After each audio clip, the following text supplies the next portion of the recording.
अब आपके पास आए, आप समाधान नहीं, मैं तो समाधान करूंगा ही, लेकिन बस ये वाला हिस्सा ना, ये वाले में जैसे अभी बैठे हैं तो लग रहा है कि कोई चीज दब रही है अंदर, जैसे कोई आर्गन दब रहा। हमको तो दर्द यहाँ महसूस होता है, तो मैंने दर्द बताया तो बोले ईसीजी करा ले, इको करा ले, ये करा ले। विवेक पाठक जी, उम्र 50 साल, और आप मंडी भोपाल से है ना?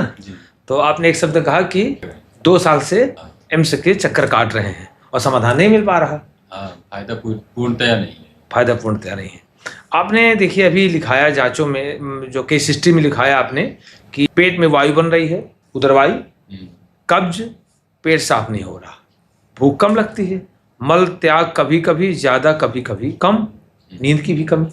हाँ, नींद का मतलब संतुलन है। और इधर आपने जांच करा लिया प्राइवेट में भी जाके हार्ट की। तो उन्होंने क्या कह दिया? आपकी हार्ट की बीमारी नहीं है। ऐसा मतलब उन्होंने कहा कि मतलब आपको लगता नहीं है, और आगे कुछ जांचें कराओ। तो मैं ये फिर अस्पताल छोड़ के एम्स चला गया। तो एम्स वालों ने क्या कहा? एम्स वालों ने वही टीएमटी, इको और ईसीजी करा। बोले आपके इसमें भी कुछ नहीं आया, नहीं निकल रहा। तो आपको तो मूल समस्या आप स्वयं बता रहे हैं ना कि पेट में गैस बन रही है, वायु। तो मैंने उनको ही बताया। हाँ। लेकिन समाधान नहीं मिल पाया। लेकिन उन्होंने दवाइयाँ लिखी। हाँ। कुछ टॉनिक और सिरप और दवाइयाँ लिखी। तो जब 2-4 दिन खाते रहो तो ठीक है, बाकी फिर वही से नॉर्मल हो जाता है। और उस दवाई खाते खाते को उसी में भी मतलब दिक्कत हो जाए। हाँ, उसी में ज़्यादा दिक्कत हो जाए।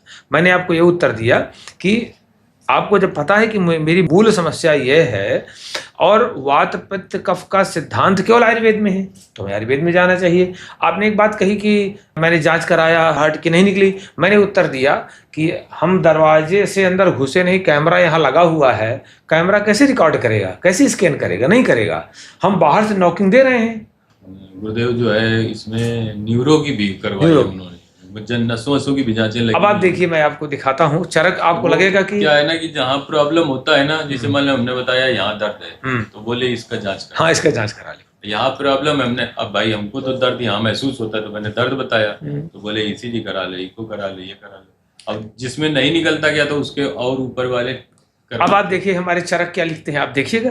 देखिए, इस रोग को कहते हैं उदावर्त, पेट में वायु का घुमड़ना, वायु का रहना, उसकी गति उल्टा हो जाना। वायु को तो नीचे से निकलना चाहिए ना। तो वायु तो ऊपर से जब निकलेगी, नहीं निकल पाएगी तो घुमड़ेगी। तो होता क्यों है? कषाय तिक्तोषण रुक्ष भोज्यैः संधारणा भोजन मैथुनश्च पक्वाशये कुपित चेदपानः श्रोतांस दोगानि बलीचरुद्ध्वा करोति वृण मारुत मूत्र संगम क्रमादुदावर्त मतः सुघोरम। हम कसेला बहुत खा रहे हैं। तिक्त जो नीम जैसा रस होता है, नीम करुआ करेला जैसा, उसको कहते हैं तिक्त। लोग तिक्त को तीखा कहने लगते हैं, मतलब मिर्चा जैसा नहीं। तिक्त रस अलग होता है। तिक्त रस जो नीम का जैसा स्वाद है उसको कहते हैं तिक्त रस। कड़ुआ बहुत खाते हैं। हमें पेशाब लगी है, पेशाब को रोके बैठे हैं, काम आगे। तो हमको गैस बन रही है तो हम संकोचे बैठे हैं, लोग जानने जाए तो उसको ही रोकते हैं। हमें उल्टी की इच्छा हो रही है, एसिडिटी बन रही है, उल्टी हो रही है तो उल्टी नहीं करते हैं, बल्कि हम और कोई ऐसे यानी क्या दवा खा के उसको रोक देते हैं कि चलो ये भी खत्म। समय पर भोजन नहीं करते हैं, उपवास करते हैं, अत्यधिक स्त्री सहवास करते हैं, उससे जो वीर्य का क्षय होता है, धातु क्षय होता है और कमजोरी आती है। इससे क्या होता है कि जो हमारे पक्वाशय में, एब्डामिन में अपान वायु कुपित हो जाता है। वो अपान वायु ही मलमूत्र की स्वाभाविक गति में अवरोध पैदा कर देता है। बस आपको शुरू हो गया उदावर्त। अब ये नाम हो गया उदावर्त।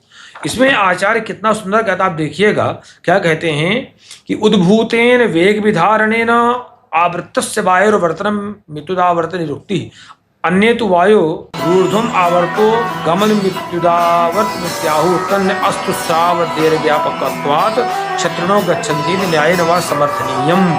कहते हैं जिस ओर अपान वायु की स्वाभाविक गति होती है नीचे की ओर, उस ओर उसे न जाने देना है वेगावरोध है। ये बलवान वायु कहीं निकलने का प्रयास करेगा तो कहते हैं ऐसी स्थिति में विलोम ऊपर की ओर जाने लगता है, ऊपर चढ़ने लगता है। इसी का नाम उदावर्त है। अब देखिएगा, जब उदावर्त हो जाता है तो हमें मूत्राशय में हमको दिक्कत आने लगती है, हार्ट में, हृदय में भारीपन होने लगता है, कोख में, पेट में भारीपन और बार बार पीड़ा होती है, पीठ में, पसलियों में दर्द होगा, और कई बार जी में चलाना, कई बार गुदा में कैंची जैसी काटने जैसी अनुभूति होती है। तो हम क्या सोचने लगते हैं कहीं पेट में कीड़े हैं। है एक वही वायु, वही वैसा भी नहीं हुआ है। अच्छा, शरीर में सुई चुभने जैसी पीड़ा, कहीं घुटने में आ गया, यही सब कुछ होता सब कुछ तो अभी वही पकड़े हुए है केवल वो ना। और देखिए, और ये जो ये वाला हिस्सा है ना, ये वाले में जैसे अभी बैठे हैं तो लग रहा है कि कोई चीज दब रही है अंदर, जैसे कोई आर्गन दब रहा हो। और आप देखिए, पेट में कब्ज होता है, मल की गांठें बनती है, कई बार पेट नहीं साफ होता। इस तरह से ये मल जो है कभी बड़े कष्ट के साथ निकल भी जाता है, कभी नहीं निकलता है। फिर वो व्यक्ति का शरीर का वजन गिरने लगेगा, वजन गिर रहा, दुर्बलता महसूस करेगा, रूखापन हो जाएगा, चिड़चिड़ापन भी आता है, स्वाभाविक है, खरता आ जाएगी, चिड़चिड़ापन आ जाएगा। अब इसके बाद अगली बीमारियां इसी से शुरू होती हैं। ततश्चरो, अब इसका समन नहीं किया गया, हमें समन करना चाहिए, इलाज इसका कराना चाहिए, हम इसका इलाज नहीं कर रहे हैं, तो हम शुरू कर दिए हमें छाती में दर्द हो तो हार्ट वाले के पास चले गए। अब उसको तो पता नहीं है, उसने तो पढ़ा नहीं है, वो तो कोलेस्ट्रॉल तो बढ़ा रहता है, कोलेस्ट्रॉल 250 के ऊपर है। ऐसा है, कोलेस्ट्रॉल कोई हुआ नहीं है, ये मैं रिकॉर्ड में कह रहा हूँ। कोलेस्ट्रॉल अलग अलग ऋतुओं में अलग अलग तरह से होता है। कभी अभी आप कभी देखेंगे, क्योंकि इस ऋतु में कब का संचय और बसंत ऋतु में कब का प्रकोप, तो मोस्टली लोगों में कोलेस्ट्रॉल बढ़ा आएगा। अगर हमारी अग्नि ठीक है तो कोलेस्ट्रॉल वही हमें ताकत देता है। अच्छा, अब हमने उसका समन किया नहीं, तो कहते हैं कि इससे इतनी बीमारियां हो सकती हैं। ततश्च रोगा ज्वर मूत्र प्रच्छप प्रवाहिका हृदय प्रदोषा, ज्वर भी हो सकता है, पेशाब होने में कठिनाई हो सकती है, कई बार डिसेंट्री, डायरिया, पतले दस्त वगैरह भी हो सकते हैं, हृदय रोग हो सकता है। अब अगर नहीं इसका मूल हम इसका समन कर देंगे, समस्या खत्म। गृहिणी रोग हो जाएगा, शरीर में जलन, उदर रोग। अब अष्ठीला, प्रोस्टेट भी यहीं से बनना शुरू होता है, इसी से। कहते हैं मानसिक रोग, रक्तपित्त, गुल्म, कास, प्रतिस्या, बार बार किसी को जुकाम होने लगता है, पसलियों के रोग, अनेक तरह के बाद विकार जन्म लेने लगते हैं।